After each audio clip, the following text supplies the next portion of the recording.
কালোঘাটের অভিশাপ।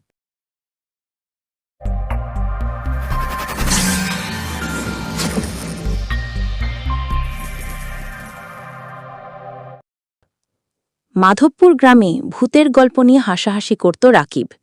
বন্ধুরা যখন কালোঘাট নদীর ভৌতিক কাহিনী বলে ভয়ে কাঁপত, তখন রাকিব মুচকি হেসে উড়িয়ে দিত। এক রাতে আড্ডায় বসে রাকিব বলল, এসব ফালতু কল্পকাহিনী, ভূত বলে কিছু নেই। তখনই বন্ধু রশিদ চ্যালেঞ্জ ছুঁড়ে দিল, তাহলে আজ রাতে একা কালোঘাট ঘাটে গিয়ে দেখাও তো, সাহস থাকলে বাজি রাখো। রাকিব হাসল, ঠিক আছে, আজ রাতেই যাব, সবাইকে প্রমাণ করে দেব। কালোঘাট নদী দিনের বেলায় শান্ত, কিন্তু রাতে নদীর পানি অস্বাভাবিক কালচে হয়ে যায়। লোককথা আছে, 100 বছর আগে এখানে একটি বড় নৌকাডুবিতে 100 মানুষ মারা যায়, তাদের আত্মাই নাকি আজও নদীতে আটকে আছে। গ্রামবাসী রাতে নদীর ধার এড়িয়ে চলে, এমনকি যারা নদী পাড়ি দেয় তারা সূর্য ডোবার আগেই ফিরে আসে। সেদিন রাত 12টার সময় রাকিব লণ্ঠন হাতে ঘাটে গেল। চারপাশে অদ্ভুত নীরবতা। হঠাৎ বাতাস থেমে গেল, পাখির ডাক, ব্যাঙের শব্দ, সবকিছু গায়েব। হঠাৎই নদীর ভেতর থেকে আসলো মৃদু কান্নার আওয়াজ, আমাকে বাঁচাও, বাঁচাও। রাকিব চমকে উঠল। সে ভাবল হয়তো কেউ পানিতে পড়ে গেছে। রাকিব নদীর ধারে এগোলো। হঠাৎ পেছন থেকে শোনা গেল ফিসফিসানি, তুমি কেন এলে? সে ঘুরে দাঁড়ালো।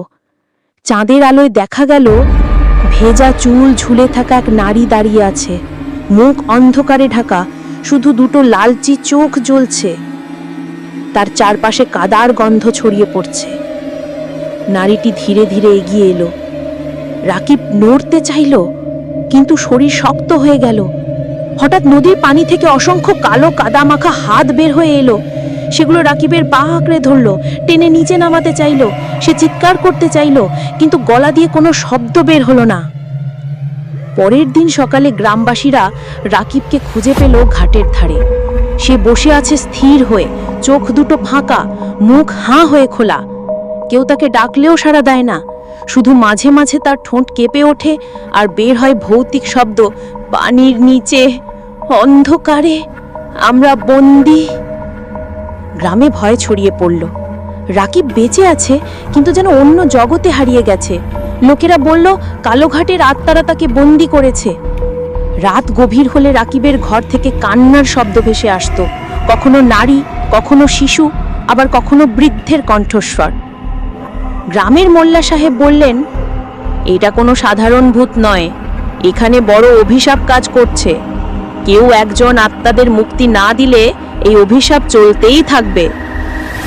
তখন রাকিবের বন্ধু রশিদ সিদ্ধান্ত নিল সত্যটা জানবে। সে বুড়ো মজিদ কাকার কাছে গেল। মজিদ কাকা বললেন, আমি ছোটবেলায় দেখেছি নদীতে নৌকাডুবিতে 100 মানুষ মরেছিল, তাদের লাশ কেউ উদ্ধার করতে পারেনি। সেদিন থেকেই এই নদী অভিশপ্ত। রশিদ রাতে গোপনে ঘাটে গেল। সে দেখল পানির ওপর ধোয়ার মতো কুয়াশা জমে আছে।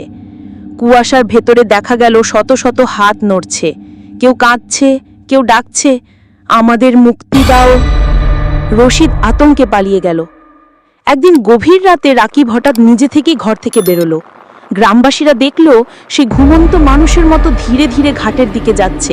সবাই ভয় পেয়ে পেছন থেকে ডাকলো, কিন্তু রাকিব থামল না। সে ঘাটের ধারে গিয়ে দাঁড়ালো। হঠাৎ করেই নদীর ভেতর থেকে বের হলো অসংখ্য কালো হাত, আর মুহূর্তের মধ্যে রাকিবকে টেনে নিয়ে গেল পানির নিচে। চিৎকার করারও সুযোগ পেল না সে। সেদিনের পর থেকে রাকিব আর কখনো ফিরে আসেনি। কিন্তু আশ্চর্যের বিষয়, রাতে নদীর ধারে দাঁড়ালে শোনা যায় তার গলা, আমাকে বাঁচাও। লোকেরা বিশ্বাস করে রাকিব এখন সেই শতবন্দী আত্মাদের একজন। এরপর থেকে কালোঘাটের অভিশাপ আরো ভয়ঙ্কর হয়ে উঠল। যেই সেখানে রাতের বেলা যায়, সে আর ফিরে আসে না। লোকেরা বলে নদী প্রতিবার নতুন শিকার খোঁজে নেয়, আর প্রতিটি আত্মা চিরকাল বন্দী থাকে পানির অন্ধকারে।